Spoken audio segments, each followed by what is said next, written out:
My friends at the New Hope Church of Christ in Salina, Tennessee, have invited me to share the weekend of April the 7th through 9th in a series of presentations. We'll be meeting on Friday the 7th at 6:30, on Saturday the 8th at 9 a.m., and on Sunday morning the 9th at 9 a.m. for Bible study and at 9:30 for a worship service. We'll be talking about the Christian's response to crisis, to grief, and depression in a series called The Christian and Mental Wellness. The New Hope Church of Christ is located at 3959 New Hope Road in Salina, Tennessee, and we would welcome you to come and share the weekend with us as we discuss the Christian and mental wellness.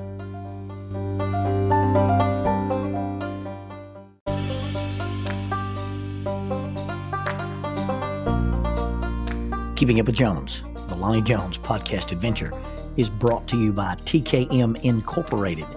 This company, located in Moss, Tennessee, specializes in erosion control, hydroseeding, hydromulch, silt fence.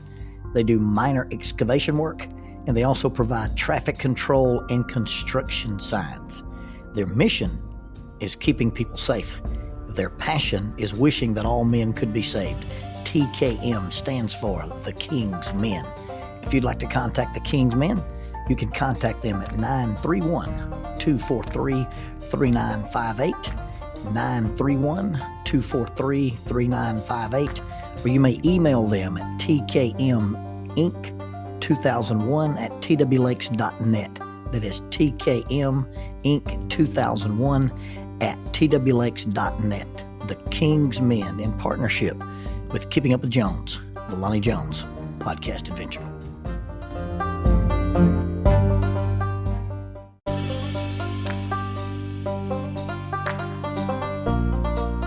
SJ&L General Contractor is a full construction company that primarily focuses on civil construction and asphalt sales in the Huntsville and Fayetteville regions.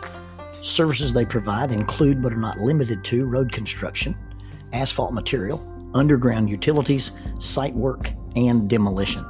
They employ heavy equipment operators, concrete finishers, pipe layers, and CDL dump truck drivers. If you would like for this company to work for you on your project, or if you'd like to work for them as an employee of this family-owned business, you can contact them at 931-433-4660. That is 931-433-4660, or 3W's and a dot, sjnl.com. That's www.sjnl.com. SJ&L General Contractor is a sponsor of Keeping Up with Jones, the Lonnie Jones podcast adventure. I put the gear shift into reverse, and I looked at the console, the little screen right above the radio, and my brain froze. It literally had like a brain fart. I stared at the console, and I even tilted my head kind of like a Cocker Spaniel. I was so disoriented and so shocked. I looked at myself in the rearview mirror, and I guess I expected my reflection to go, "I like tater tots," because I didn't know what was going on. And then the realization slowly came in that you don't have a backup camera on this truck. You see, I was driving my Tacoma, but I have two Tacomas. I have the 2018 Pawpaw truck, the truck I had to get when I had grandkids. And then I've got the Tacoma that has 435,000 miles on it. And Lonnie Beth was like, "Dad, you need to get a new truck. You really are not safe driving that truck." And I glibly replied, "Well, 500,000 miles are a grandbaby." Well, I got 3 grandbabies, and so I had to get a new truck. But here I was sitting in the driveway in the old truck, in the '04 Tacoma, not the 2018 Tacoma. I remember when I picked up the 2018 Tacoma, the young man at Sarah Toyota said, "Hey, we need to take you out and orient you to this truck." I said, "I've been driving a Tacoma for the last 20 years. He said, "Yes, but Mr. Jones, your new truck has things that weren't invented the last time you bought a truck." But here I sit in the original tactical Toyota, and I'm staring at the screen, expecting there to be a video camera, expecting there to be a backup camera, and there's not one. And I was frozen. I was powerless. I was disoriented. I was helpless. And And that's what grief does to us. And I don't want to talk about grief being us getting used to a changing of a habit. That's too light of a word. But grief is defined as when life turns out in a way that I did not expect it to. I suffer loss. And humans grieve all losses. So when expectation doesn't meet reality, I look down expecting there to be a backup camera and there's not, then it's hard for my brain to process this. And it has to do with the routine that I'm used to. I didn't expect it to be this way when I come home to an empty house. I didn't know what it would be like to go to bed by myself. I didn't know what it'd be like when the kids left for school. I didn't know how quiet it would be. And you can take any kind of loss, anything that a change in your job, a change in your health, a change in your finances, or a change in whether someone is alive or in your life or not. And when life doesn't turn out like I expect it to, I suffer loss. And humans grieve all losses. I had this similar thing. We had to take Jackie's, she's got a recumbent trike that she's using to exercise the dog. And we put it in the old Toyota because that's become her track truck. The tactical Toyota has now been demoted to the track truck. And so we go down to this little bike shop and we get it inside and there's something she needs. It's raining like cats and dogs. And I step out into the pouring rain and I click my key fob and nothing happens. And I click it again and nothing happens. And I think, well, my hearing's so bad, I can't even hear the truck go chirp, chirp. And I click it again. And then I realize I'm standing out here in the pouring rain beside an '04 Tacoma that does not have electronic locks. And once again, that expectation versus reality bit me. You see, when our routine changes, we go through the grief. And there's 4 tasks of mourning that Bill Warden talks about in his grief model.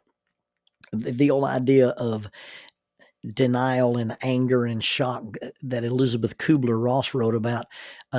Dr. Ross later would say that she wrote about dying, the process of leaving this planet when we get that news that we're terminal.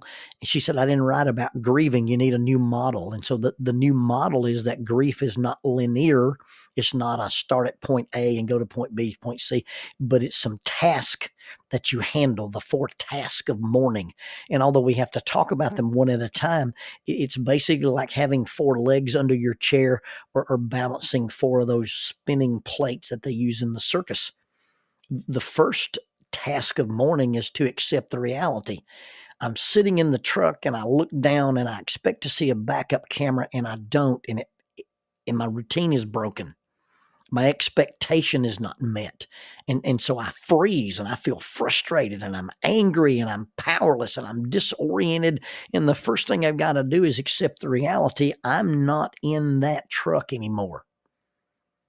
I'm in this truck. The reality is this truck doesn't have a backup camera. And if I'm going to move, I've got to accept the fact that I can't move by staring at the console. The second task of mourning is to express and experience all the emotions. I can be embarrassed. I can be frustrated. I can be angry. I can be mad. I can even think it's funny and laugh about it. But at some point, I've got to experience those emotions and express them. That's super important to understand that more often than not, our emotions tell us something.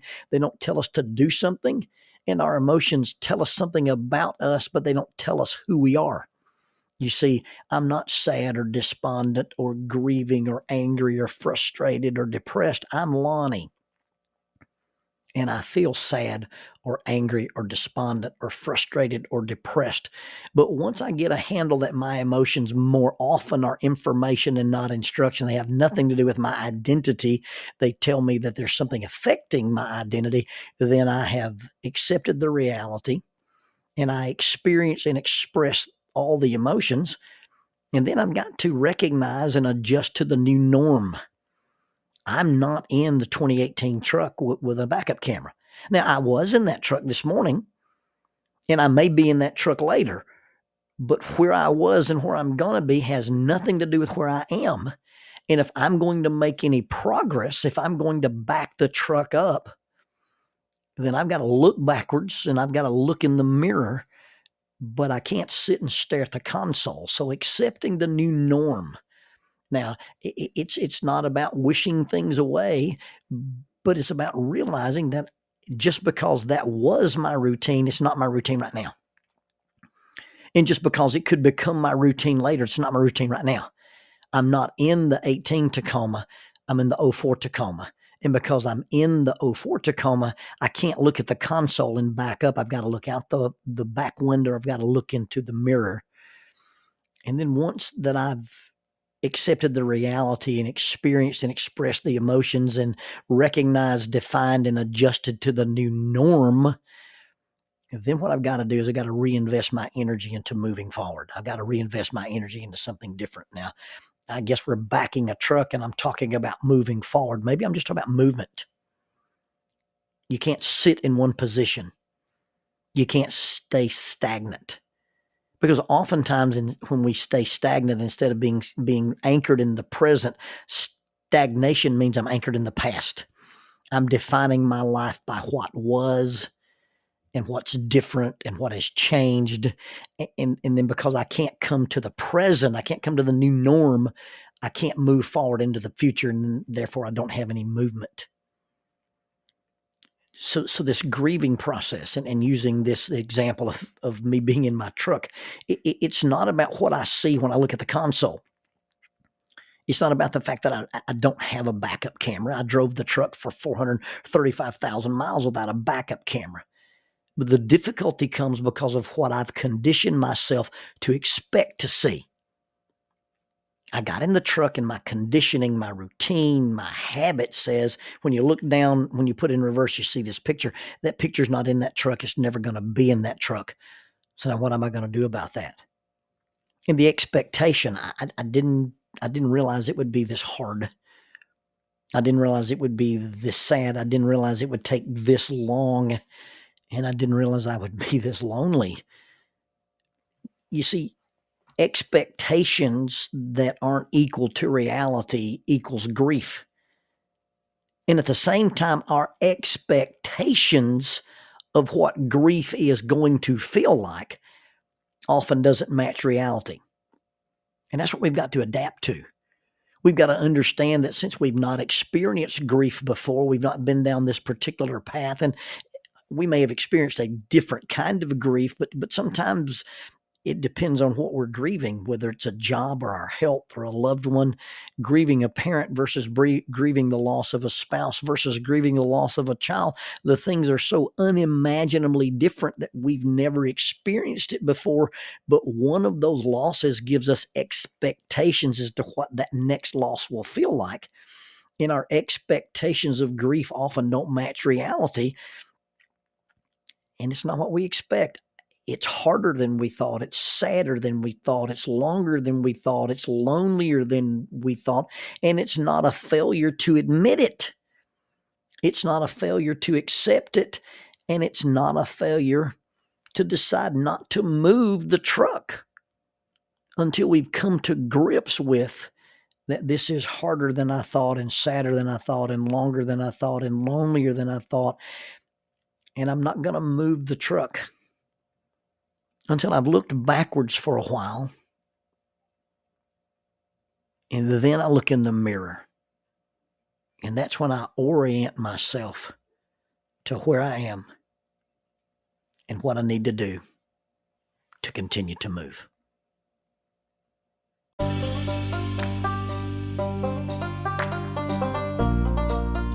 Using the tool of shortwave radio, World Christian Broadcasting literally covers the world every day with the gospel. They use two large curtain antennas.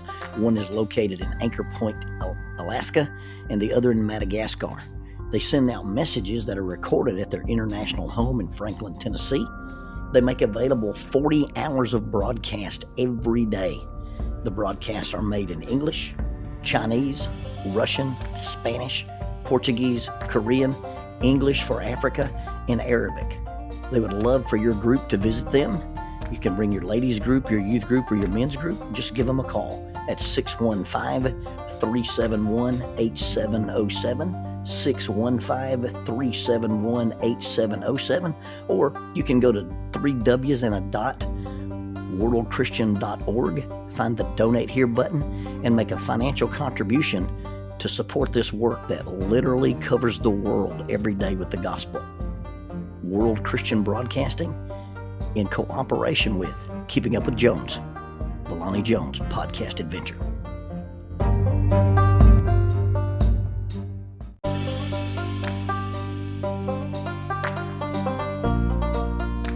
Keeping Up with Jones, the Lonnie Jones podcast adventure.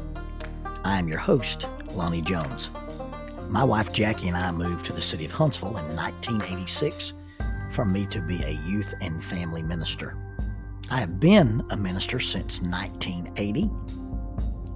I have served in this community as a police chaplain assigned to a SWAT team since 1992, and I've been in private practice as a licensed professional counselor since 1998. I'm also an adventure educator and an avid outdoorsman. I dabble in rock climbing, and I goof around with Brazilian Jiu-Jitsu. Our life has been full of many wonderful experiences, and some just outright adventures. I used to write about those things in a little church bulletin article, so now instead of asking you to read those things, we're just going to talk about them in our podcast. And as we talk about them, we're going to talk about the facts. The facts lead to concepts, and the concepts lead to application. One caveat about the facts is, for the most part, we're going to tell you the facts just as they happened. But every now and then, we're going to tell you the way other people have told us they remember it happening, with a little bit of embellishment. It's all good, clean fun and for educational purposes. Thank you for listening, and we hope you enjoy Keeping Up with Jones.